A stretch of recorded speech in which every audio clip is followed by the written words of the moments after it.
Bienvenue à cette webconférence, désormais récurrente et mensuelle.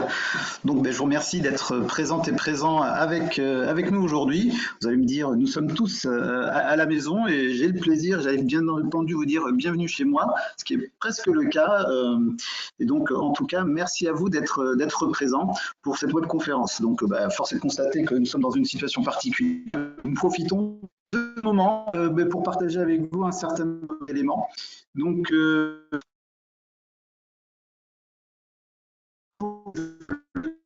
conférence, bien m'assurer que vous entendez clairement le son de ma voix. Alors vous avez le module questions, certains ont déjà eu la gentillesse de me passer un petit bonjour et de me poser des questions. N'hésitez pas en l'occurrence à module questions pour me dire si vous entendez clairement le son de ma voix. Ce sera déjà appréciable.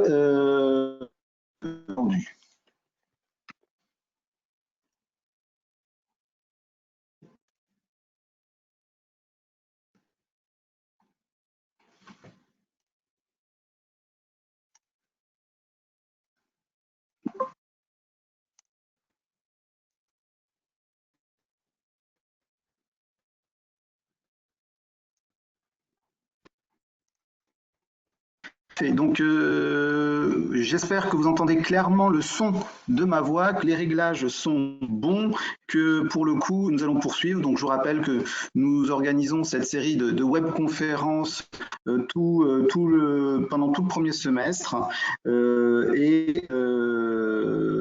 En l'occurrence, notre session est celle d'aujourd'hui et il y a encore d'autres sessions pour les mois suivants.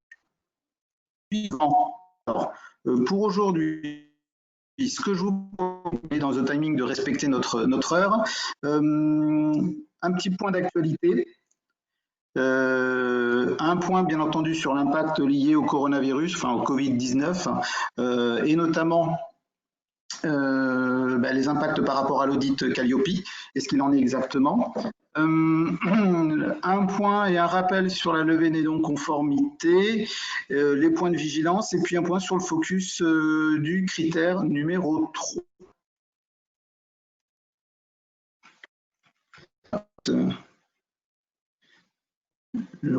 Que j'entends et je vois des messages pour dire que vous n'entendez pas de son.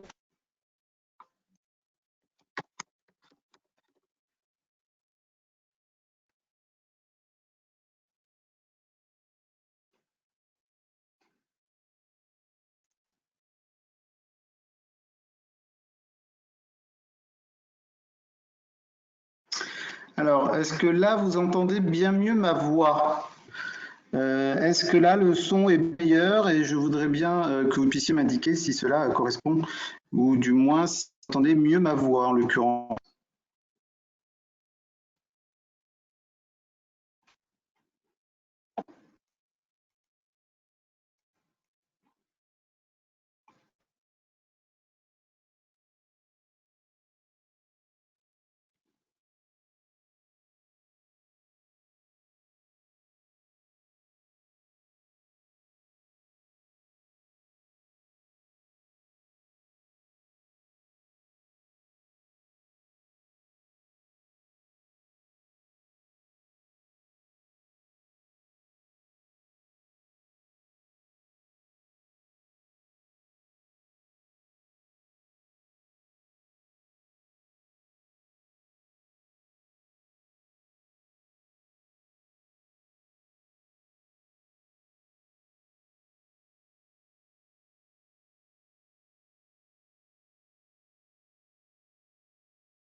Bonjour à toutes, bonjour à tous. Je crois que nous avions un petit problème de son. J'ai réactivé l'outil et j'espère que désormais vous m'entendez clairement et nettement. Ah, voilà, j'entends des commentaires. Tout le monde utilise le module questions. C'est parfait. Ah, je suis rassuré. Donc, bienvenue à toutes et à tous. Merci d'être présents aujourd'hui. Vous allez me dire, nous sommes tous par la force des choses obligés d'être présents. J'allais même vous dire bienvenue chez moi. c'est un peu le cas et c'est le cas aujourd'hui. Donc, c'est de vous retrouver à l'occasion de ces webconférences mensuelles.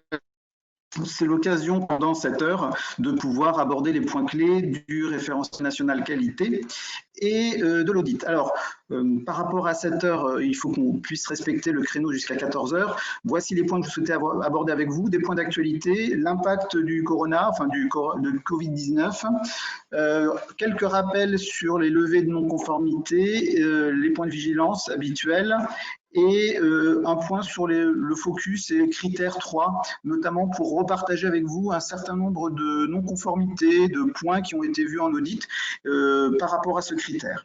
Alors, je vous propose d'avancer. Comme d'habitude, je vais plutôt échanger et en l'occurrence, par le module questions, vous pourrez revenir vers moi et me poser toutes les questions afin que je puisse les faire partager à toutes et à tous. Alors, les activités, les personnes qui sont présentes aujourd'hui n'étaient pas forcément présentes la fois précédente, juste pour vous rappeler que AFNOR Certification est bien accrédité pour la certification RNQ. C'est une bonne chose de fait, déjà d'une part, pour cette certification. Nous sommes accrédités depuis le 10 février. C'est surtout une très bonne chose par rapport à la situation actuelle, parce que le COFRAC aussi a mis en berne ses activités d'audit naturellement et d'accréditation également. Par rapport à ça, ce qui est important, et à la suite de la précédente webconférence, c'est de noter que la DGEFP a publié une nouvelle version du guide de lecture, une V5, en date du 28 février 2020. Et cette V5 se distingue par une seule modification, une précision sur l'indicateur numéro 2. Donc, vous verrez, et notamment par rapport au CFA, donc vous aurez l'information, donc n'hésitez pas à aller sur le site du ministère. L'information est en tout cas assez limitée, mais l'impact est assez limité, mais en tout cas, voici une nouvelle version. Quelle est la dynamique du marché pour vous indiquer? Bon, il est sûr que les événements récents ont profondément modifié la dynamique. Donc, je vous rappelle que la DGEFP a déclaré et a demandé à ce que les CFA et les OF soient fermés jusqu'au. Donc, il y a une première annonce qui ne soit pas public. Donc, vous avez actuellement beaucoup d'OF, de petites structures. Donc, on va retrouver à la fois des indépendants, mais des structures aussi modestes qui sont extrêmement fragilisées, extrêmement inquiets du devenir de leur situation, puisque, assez naturellement, un volume important ou un volume de formations ont été annulés dans les prochaines semaines avec des impacts assez significatifs. Donc, il y a en l'occurrence de très nombreuses situations de statu quo, de stand-by par rapport au sujet de la formation professionnelle. Mais bon, le sujet est bien plus global par rapport à l'économie de la France, bien entendu. Mais voilà les éléments clés que l'on peut partager. Et très naturellement, vous avez posé la question, comme tous les OF que l'on a actuellement au téléphone nous posent la question sur les possibilités de report de date du 1er janvier 2021. Donc, à date, nous n'avons pas d'informations à ce sujet. Bien entendu, des éléments ont été remontés à la DGEFP, au pouvoir public. Ils prennent le temps de pouvoir apprécier les différentes informations, notamment le nombre d'acteurs qui ont été certifiés à date, le volume d'audit qui est planifié à une certaine date également, pour pouvoir prendre une décision d'un statu quo, voire d'un report, voire d'une tolérance. Bon, les sujets sont ouverts. En l'occurrence, voilà, le sujet a bien été abordé sur la table et donc nous attendons des éléments de réponse des pouvoirs publics. Enfin, côté formation professionnelle et côté équipe, sur la planification, on a toujours un volume de demande important pour planifier des audits sur juin, septembre, octobre. Et donc, je vais revenir sur ce sujet juste après. Juste pour vous rappeler que l'équipe formation professionnelle d'AFNOR Certification s'était retrouvée renforcée depuis le début de l'année par des nouveaux chargés de clientèle, qui est le cas, et qui continuent désormais, sont pleinement intégrés et planifient régulièrement des audits. Et donc, y compris durant cette période, toute l'équipe du pôle formation professionnelle, je vais pouvoir le redire, mais toute l'équipe est en télétravail avec pour le coup tous les outils à leur disposition pour planifier, en tout cas enclencher toutes les applications qui nous sont nécessaires pour soit établir de devis, soit pour planifier les audits. Et donc nous allons continuer à vous solliciter pour planifier les audits sur vraisemblablement, en l'occurrence à partir de juin, et puis sur les mois restants de l'année. Concernant Covid,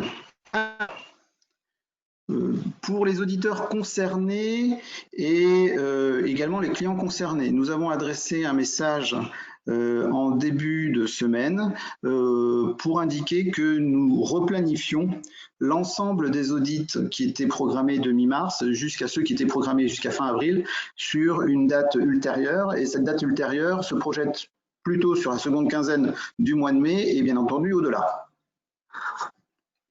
Pour quelles raisons nous avons envoyé ce message? Premier point, c'est que la DGEFP a bien rappelé son attachement à ce que l'audit du référentiel national qualité ait bien lieu sur site. Pourquoi a-t-elle rappelé cet attachement-là? Parce que c'est tout simplement écrit dans le décret 2019 et donc par respect du décret, l'application et la modalité, eh bien l'audit sur site pour l'audit initial. OK? Donc nous allons voir, beaucoup d'acteurs poussent pour qu'il y ait des adaptations de ces modalités d'audit, notamment sur l'audit initial et dans certains cas pour que l'approche à distance soit envisagée. Pour l'instant, ce n'est pas le cas. Donc nous attendons bien entendu des évolutions pour qu'on puisse être un peu plus, on va dire, agile par rapport à cette période qui, en l'occurrence, nous pose autant souci à vous qu'à nous. Et durant cette période, je voulais quand même vous rappeler et vous remercier énormément pour ceux qui sont concernés. C'est-à-dire que déjà, les auditeurs et les auditrices ont déjà aussi anticipé, également avec les clients, en l'occurrence la replanification, la redéfinition des dates. Donc merci à vous. Il y a quand même un volume très important d'audits qui étaient concernés par cette période et donc nos équipes du pôle appellent, mais aussi, vous avez fait et vous faites le job. Donc merci, un grand merci à vous. Ça, c'est vraiment très appréciable. Pour autant, durant cette période, n'oublions pas planifiés peuvent être transposés sous un mode à distance. Et donc, on pousse au maximum auprès des clients pour basculer sur ce mode-là. Alors, tous les clients ne sont pas forcément, on va dire, ne souhaitent pas forcément que la visite d'évaluation ait lieu à distance. Toutefois, on fait en sorte de pouvoir maintenir une activité, que ce soit pour vous comme pour nous. Donc, on pousse au maximum que ces visites d'évaluation aient lieu à distance afin qu'il y ait quand même une activité et que cela puisse préparer l'ensemble des OF, en tout cas les OF qui ont sollicité cette prestation à l'audit. C'est une période pour eux très difficile, il est sûr. Des acteurs n'en entendent rien, on va dire, ils tournent en boucle et sont extrêmement inquiets. Pour autant, certains profitent de cette période aussi pour se préparer et avancer sur des sujets de fond comme le sujet de la qualité. Et puis, comme je vous disais, le pôle formation professionnelle, on est en télétravail, nous sommes actifs et actives durant cette période. Vous avez même parmi les participants de ce jour certainement des petites souris du pôle formation professionnelle qui sont présentes, qui nous écoutent. Virginie me pose la question, pourrait-on disposer d'un organigramme et d'un trobinoscope de l'équipe de la BU, s'il vous plaît? Alors, sous réserve de on va dire de la timidité de certaines personnes, oui, on pourra vous transférer l'organigramme et le trombinoscope, mais on laissera la latitude aux personnes de mettre la photo qu'ils souhaitent. Merci Virginie de cette proposition.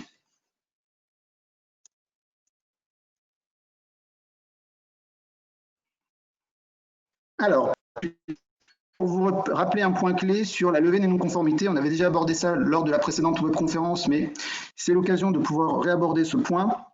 Quand vous avez un audit RNQ, quel que soit le déroulement de l'audit, à l'issue de l'audit, vous, auditeurs, vous avez 5 jours pour adresser le rapport au prestataire. OK ? qu'il y ait des écarts ou qu'il n'y ait pas d'écart. Hein. Au maximum, vous avez 5 jours. Dès lors qu'il y a un écart,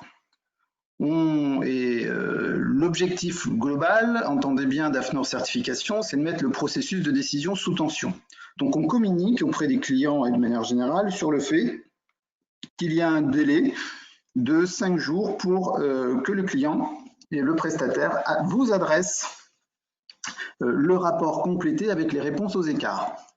Ça, c'est l'idée de pouvoir effectivement prendre une décision extrêmement rapidement entre la fin de l'audit et l'attribution du certificat. Donc on met le processus de décision sous tension.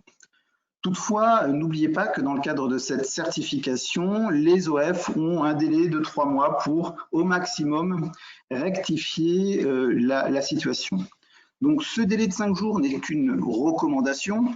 Si l'OF veut prendre plus de temps pour rectifier, apporter des réponses, ou voire même apporter des preuves d'action aux non-conformités que vous aurez positionnées, bien entendu, l'OF a plus de temps. Par contre, on vous demande de préciser un délai de 2 mois, parce que bien entendu, entre la rectification et les modifications par l'OF, le temps que vous preniez connaissance de la preuve d'action, que vous puissiez prendre le temps d'en juger la pertinence et ensuite que vous puissiez nous adresser les éléments pour qu'on prenne une décision, cela prend du temps. Donc, ce qui est important dans ce cadre-là, c'est que dès lors qu'un OF est exposé à de très nombreuses non-conformités mineures et à des non-conformités majeures, vous, en tant qu'auditeur, lui laissez le temps de pouvoir apporter des preuves d'action et de vous démontrer qu'il a corrigé les éléments. Et donc, vous temporisez le rapport en attendant d'avoir ses réponses et ses preuves. En l'occurrence, AFNOR Certification ne prendra de décision que si le rapport est bien complété, alors à la fois votre partie, mais aussi les réponses du client. Et je vous rappelle que la levée des non-conformités, à votre niveau, puisque vous avez dans l'onglet écart la possibilité de lever la non-conformité, ne s'applique que si vous avez bien eu à votre disposition les preuves d'action et non pas les promesses d'action, et bien les preuves d'action, les éléments démontrés et envoyés par mail ou par tout autre moyen, qui montrent que les choses ont été rectifiées. Ok ? Alors, concernant le rapport, nous avions vu un RAB, il était prévu très prochainement. Bon, pour l'instant, il est décalé, mais on reviendra vers vous très rapidement. Question de Virginie, doit-on vous communiquer les preuves d'action? Non, nous n'avons pas besoin que vous communiquiez les preuves d'action. C'est vous qui, au travers du rapport et au travers du choix qui vous est autorisé dans l'onglet écart, de pouvoir lever ou non les non-conformités.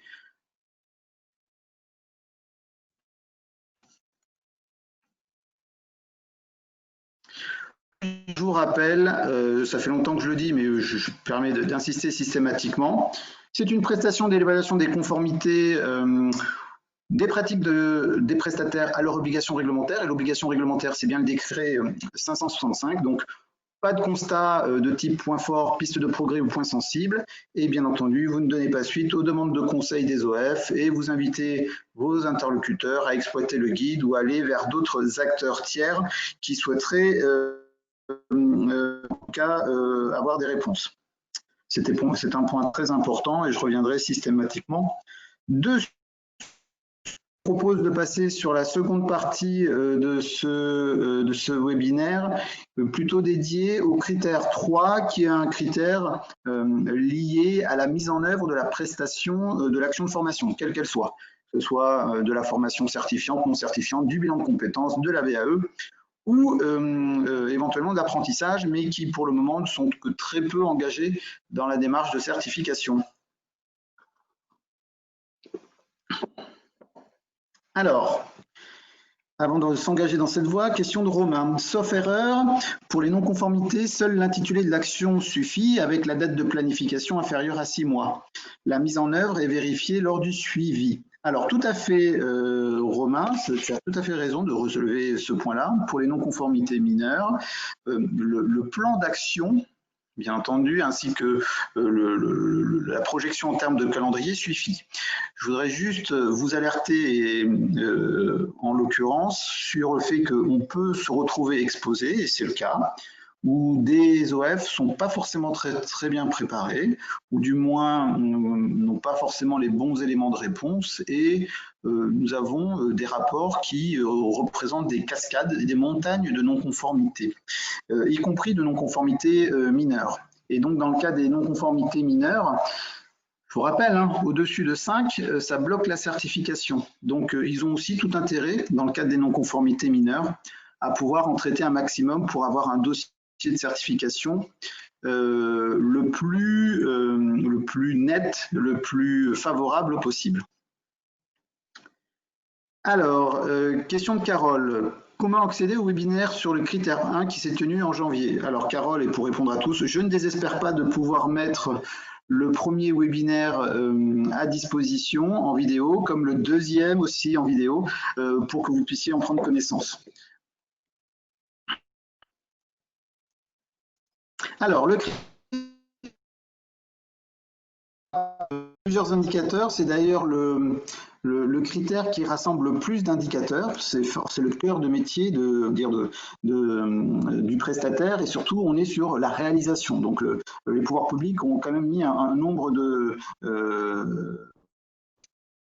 d'indicateurs suffisamment importants à ce sujet. Alors,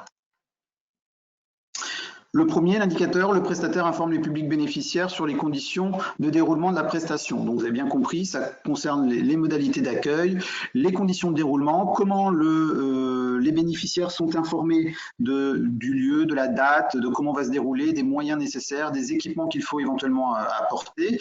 Et vous avez différents éléments aussi qui permettent d'apporter des preuves et des éléments de réponse. Le règlement intérieur, et là pour le coup c'est une des rares dispositions réglementaires qui est vérifiée à l'occasion du RNQ, c'est que vous devez vous assurer que le règlement intérieur existe bien.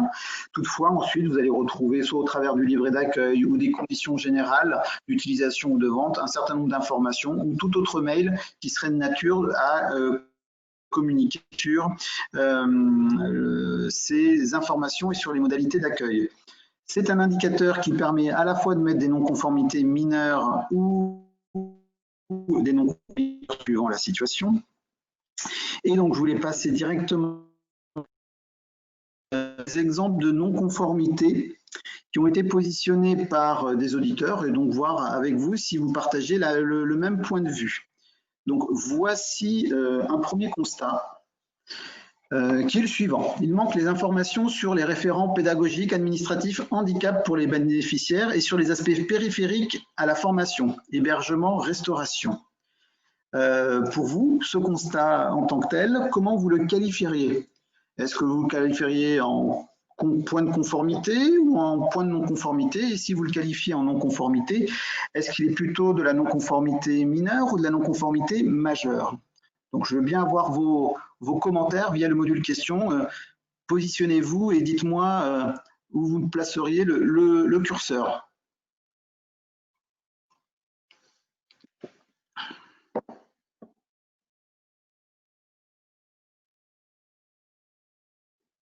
Alors, il y en a qui disent ça dépend. Merci Oleg. Oleg, on va considérer qu'on est uniquement en action de formation. Les CFA ne sont pas encore trop embarqués sur le sujet.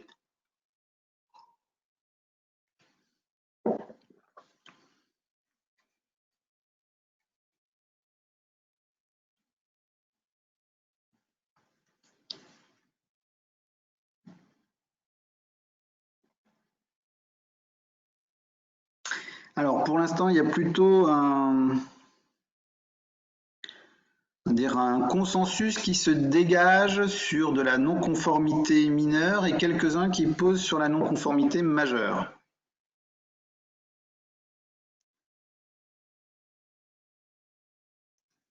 Alors, le constat par l'auditeur a été positionné en non-conformité mineure. Ça me semble être le bon positionnement. Je rappelle que l'indicateur, c'est que le prestataire informe, donc le fait qu'il y a la démonstration que l'information a bien eu lieu. Par contre, effectivement, on peut considérer que, et c'est bien ce qui a été identifié par l'auditeur, que, en l'occurrence, l'information pouvait manquer d'éléments et de matière, et qu'à ce titre-là, la non-conformité mineure me semble plutôt bien positionnée. Donc, il y a bien une information, donc dans ces cas-là, effectivement, c'est déjà une bonne chose. Par contre, à compléter, et donc le mineur me semble bien. Alors, tac, tac, tac, tac. Question de Juliette.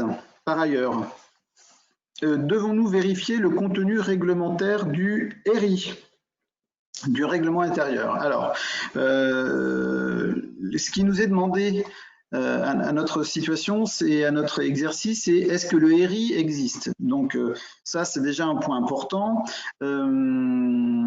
Ensuite, d'en vérifier le contenu, ce n'est pas l'objet du référentiel. Il faut qu'il existe. Par contre, l'objet du référentiel n'est pas d'en vérifier le contenu.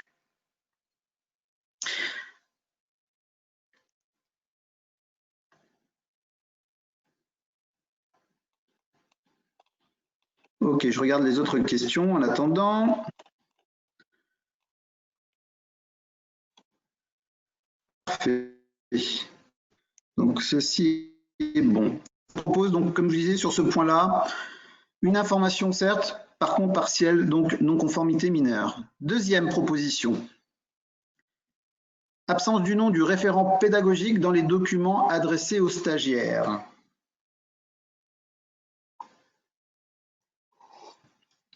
Alors pour vous, dans ce cas-là, non-conformité, conforme, non-conformité majeure.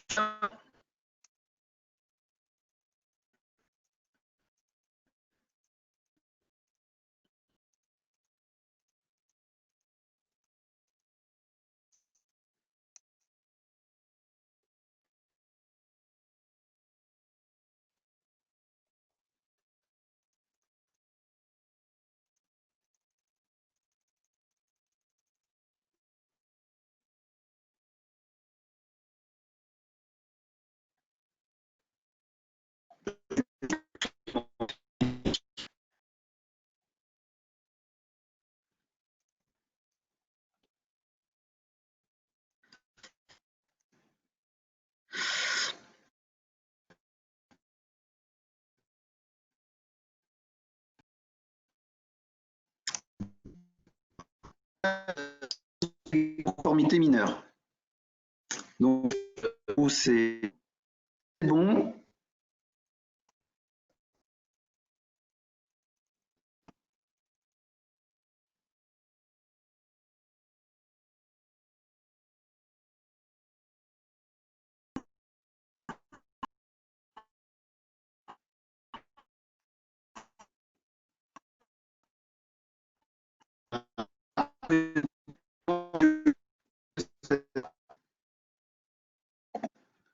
Alors, connexion.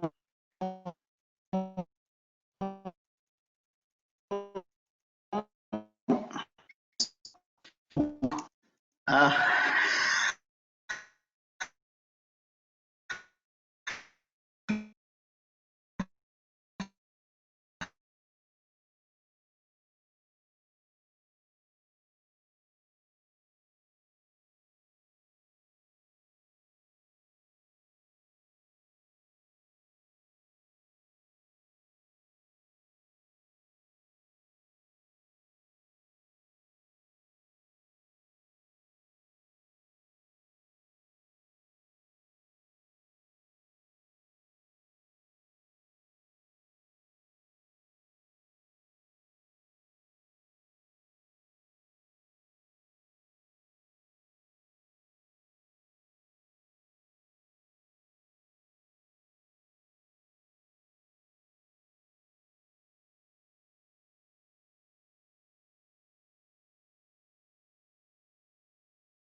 m'entendez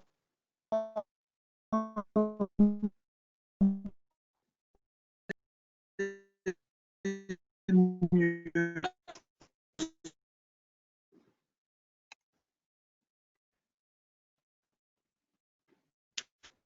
Larsen, à flûte alors. De trouver une solution. Ah, c'est mieux.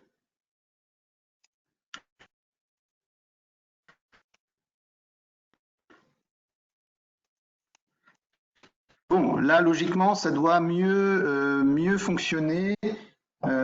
J'ai relancé les choses. Oui, je préfère avoir des avis positifs, tant mieux. La machine est repartie. Et parfait. Donc, j'en étais, on avait vu les deux premiers points, et vous avez vu le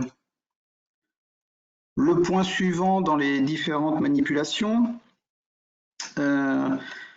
Donc, l'absence du nom du référent, on l'avait mis en non,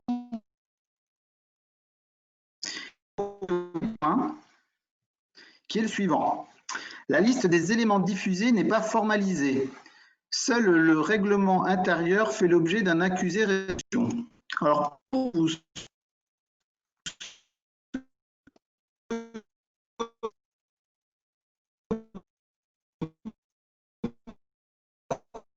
constater, ce n'est pas une exigence. Pas de NC.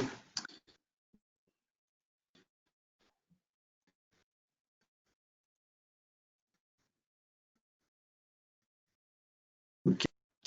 Conforme, Didier dit. OK. La formalisation n'est pas une exigence sur la liste, il est vrai. OK. Donc, en l'occurrence, sur ce constat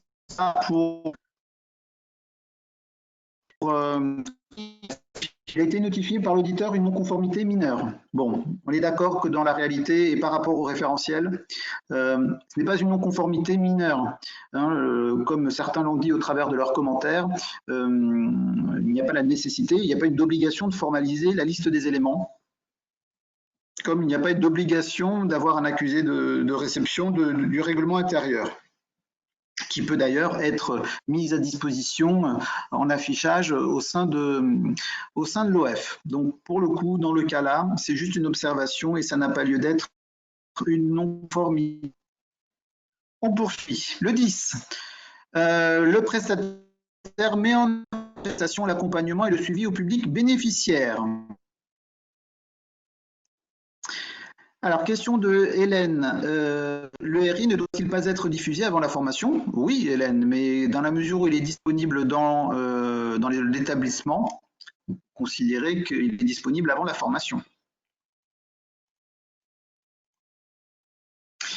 Alors, là, on est sur un indicateur cœur, c'est comment il réalise la prestation et quels sont tous les éléments et éléments de preuve pour démontrer que la prestation est mise en œuvre, adaptée, quand cela est nécessaire, et pour les bénéficiaires. Alors, de la même façon, là, nous ne sommes que sur des non-conformités majeures.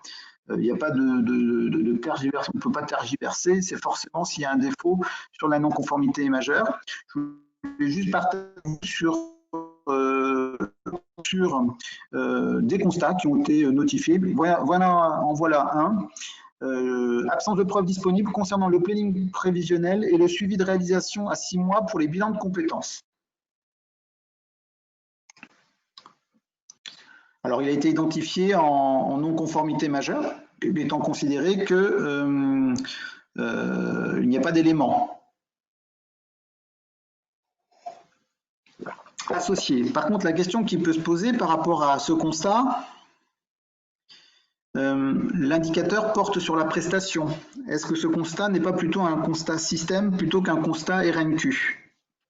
Et c'est là la question qui peut se poser, de pouvoir apprécier ce constat, puisque le suivi de réalisation à 6 mois pour les bilans de compétences, on commence à être sur la gestion de processus. Or, je vous rappelle que cet indicateur porte bien sur la prestation et non pas sur le processus en tant que tel.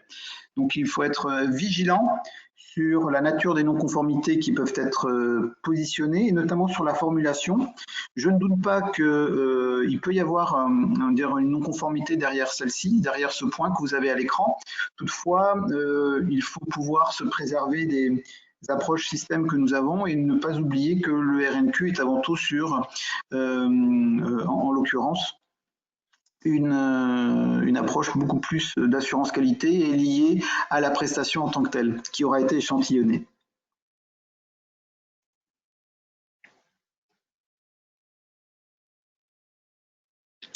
Alors, c'est l'indicateur 30 qui précise les 6 mois concernant les bilans de compétences. Tout à fait. Moi, je réagissais sur le bilan sur le planning prévisionnel, Olek. Question de Juliette, cet indicateur ne concerne-t-il pas plutôt les formations longues? Cet indicateur concerne toutes les prestations, qu'elles soient courtes ou longues. Il est sûr que l'indicateur a beaucoup plus de sensibilité, il faut être beaucoup plus attentif dès lors que nous sommes dans des formations longues, mais et qui comportent plusieurs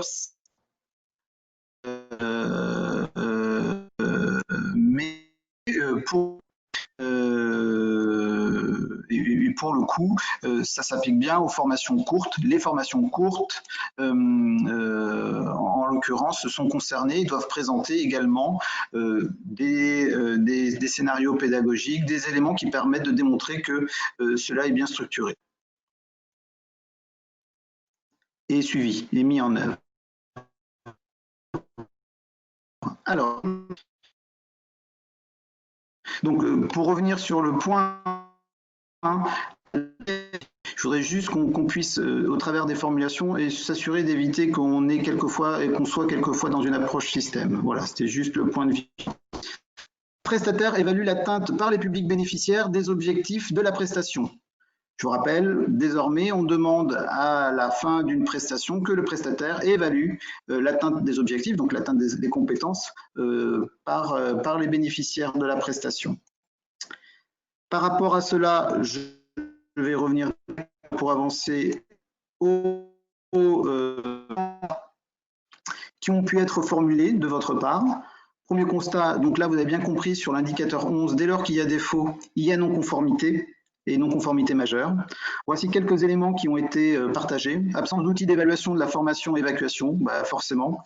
Alors ce qui est intéressant dans ce constat, c'est que le constat est ciblé sur une formation. Et ce peut être important, dans certains cas et dans le cadre de vos audits, de pouvoir à un moment donné bien cibler le constat sur l'action ou les actions qui ont justifié la non-conformité. C'est le premier point. Absence de modalité décrite d'évaluation tout au long de l'action et à l'issue de celle-ci. Deuxième constat. Absence de preuve d'évaluation dans les échantillons audités. Là, on revient aussi avec le périmètre. Et quatrième constat à aborder, les bénéficiaires n'ont pas l'obligation de remplir immédiatement la fiche d'évaluation. Ces évaluations ne sont pas retournées systématiquement. La vérification de l'atteinte des objectifs est de ce fait partielle, au sens où c'est bien la fiche d'évaluation qui permet d'évaluer l'atteinte des objectifs par les bénéficiaires. Elle est remise ultérieurement, donc finalement, et pas forcément dans son volume complet. Donc, dans la mesure où c'est partiel, c'est bien une non-conformité majeure.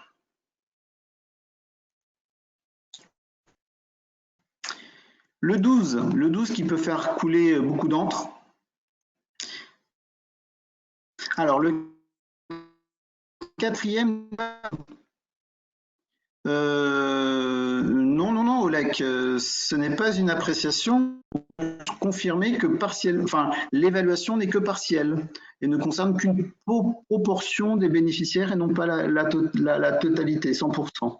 Donc à ce titre-là, la non-conformité est bien présente. Le prestataire décrit et met en œuvre les mesures pour favoriser l'engagement des bénéficiaires et prévenir les abandons.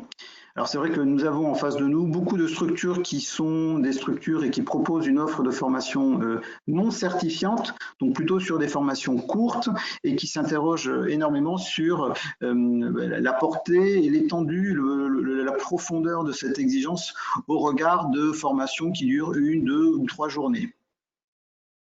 Donc là, sur cet indicateur-là, je vous rappelle qu'on peut être sur des indicateurs mineurs, en tout cas sur des écarts mineurs ou majeurs. Pour refaire l'exercice, premier constat, absence de documents indiquant la méthode utilisée pour prévenir les ruptures de parcours. Pour vous, comment qualifieriez-vous ce constat?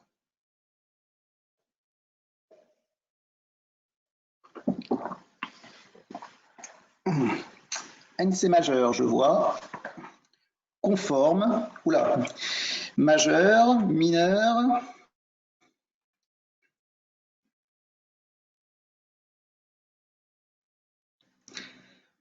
On me pose la question, la formalisation de la méthode n'est pas une exigence.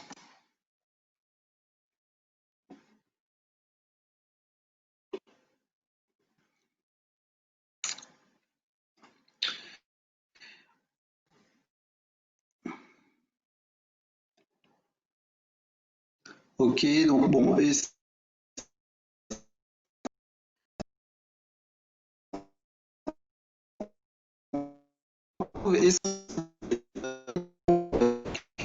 dans le cas présent, elle a été en majeur. Alors, je n'ai pas tout le temps pour pouvoir dire elle était uniquement centrée sur l'absence de documents ou elle se confirmait également par l'absence de pratique ou de démonstration de pratique.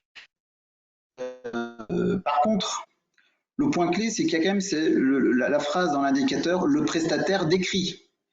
Et c'est bien ça le sujet. Donc, l'auditeur a à la fois indiqué qu'il manquait un document et dans ce document l'absence de méthode. Alors finalement, c'est pas tant la méthode qui pose souci, c'est plutôt l'absence de document. On est bien d'accord. Et d'ailleurs, certains ont réagi au travers de vos commentaires qu'il n'y a pas d'obligation de méthode.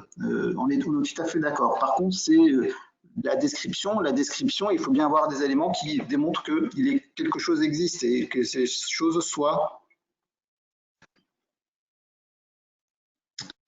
Ok, absence de modalité d'accompagnement décrite.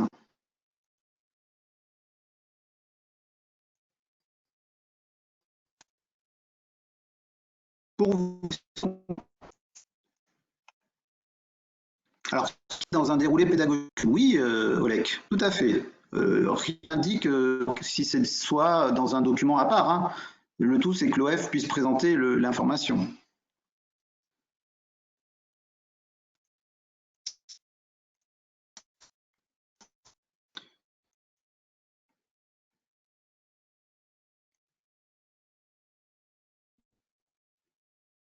Alors, certains me disent aucune non-conformité.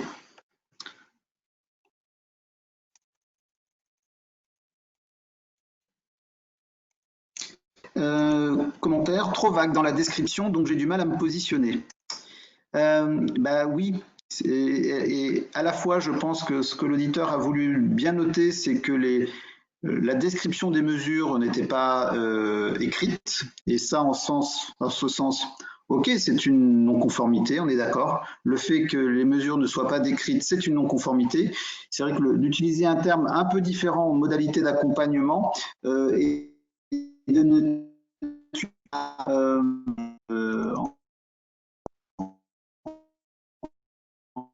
en l'occurrence,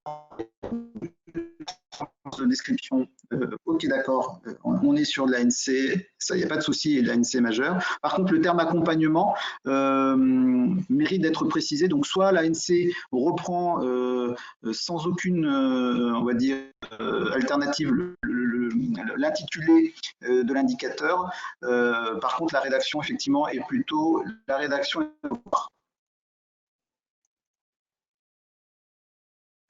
Modalité en partie décrite dans la méthodologie pédagogique. Alors, ce constat, vous le mettez comment?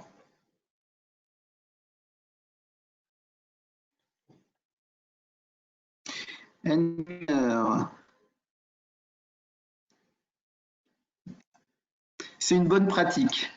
Bravo, je n'avais pas moins de toi, Oleg. Entre du mineur et du conforme. Il y a du conforme, voilà, c'est ça.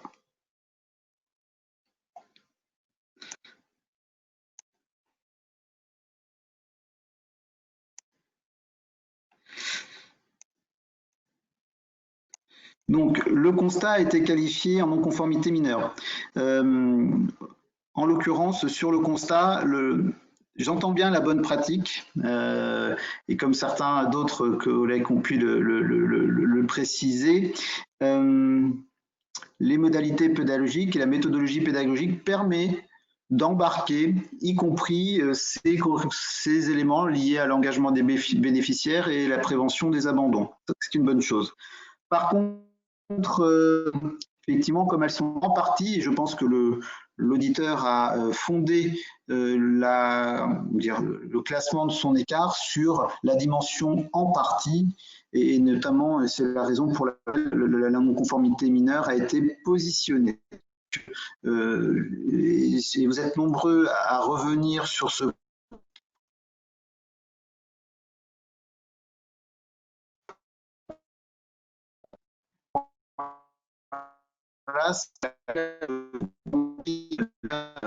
sujet, un verbe, un complément, et notamment de bien repréciser que les modalités ou les mesures relatives à l'engagement des bénéficiaires sont partiellement décrites dans la méthodologie pédagogique.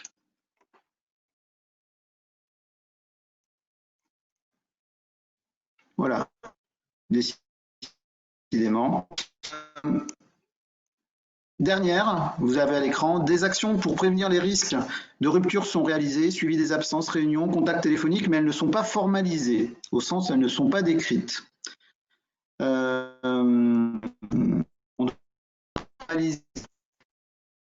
mesures n'ont pas été rédigées et ça a été qualifié en mineur.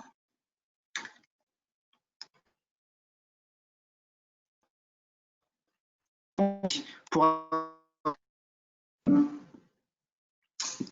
13, le 13, actuellement, on n'est que très peu confronté à cet indicateur. Je vous rappelle, ça concerne essentiellement les actions de formation en alternance et les actions de formation en apprentissage. Donc, quelques situations sont à nous sur cet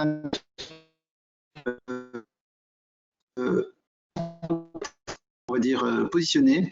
Le suivi des apprentissages existe, mais il n'est pas formalisé.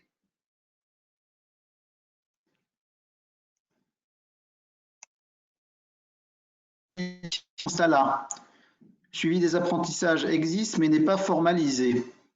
Vous le positionnerez comment?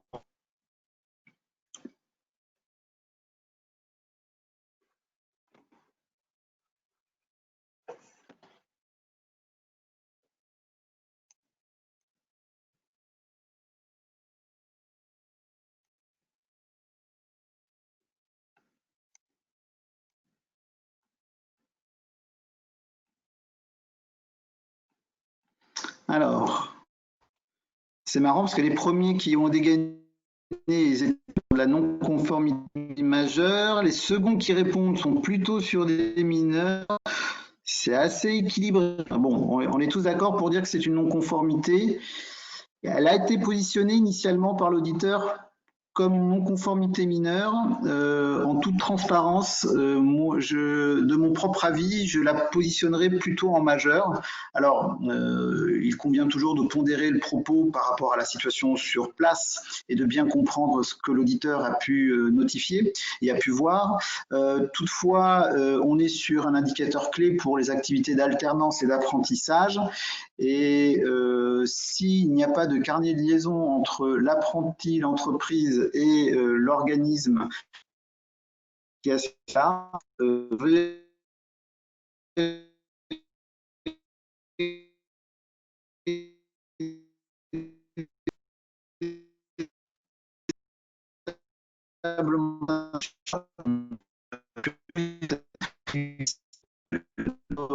réflexion, je positionnerai plutôt cela sur du majeur. Ça porte quand même une conséquence importante par rapport à l'activité d'apprentissage. Alors, deuxième constat, l'outil de liaison entre l'organisme et l'entreprise est incomplet.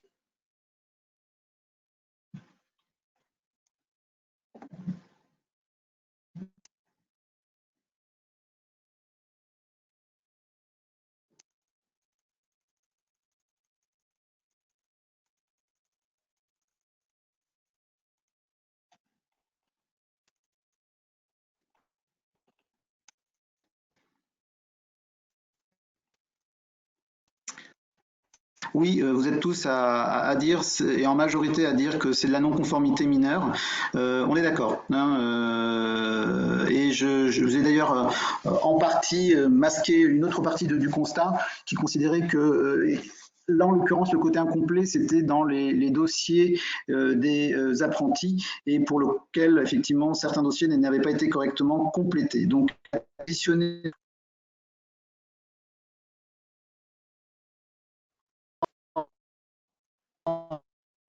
mineurs et comprise toujours l'exercice un peu théorique et de la situation, mais c'était pour échanger. Et je vois que nous partageons toutefois tout de même une approche homogène sur ce sujet. Alors, le 14, le prestataire met en œuvre un accompagnement socio-professionnel éducatif et relatif à l'exercice de la citoyenneté. Je vais passer vite, on a déjà eu un constat, mais je vais aller très rapidement sur le sujet. C'est pas le il existe un accompagnement socio-éducatif, mais il n'est pas formalisé. Il a été positionné en non-conformité. Ça fait partie du niveau qui sont. Je vous rappelle, c'est un élément très important, c'est que les apprentis soient bien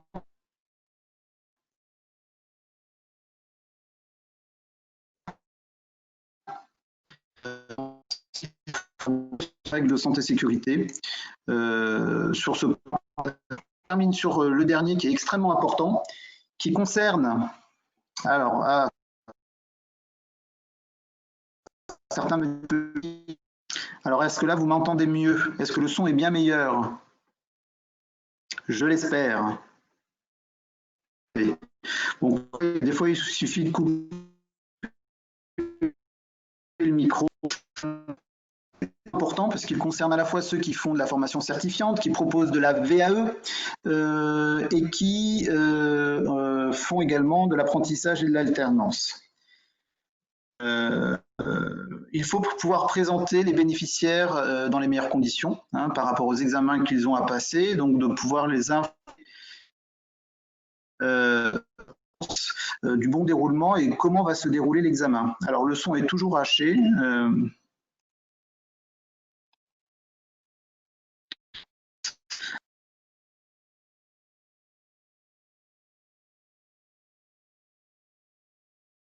Parfait. Est-ce que vous m'entendez mieux là?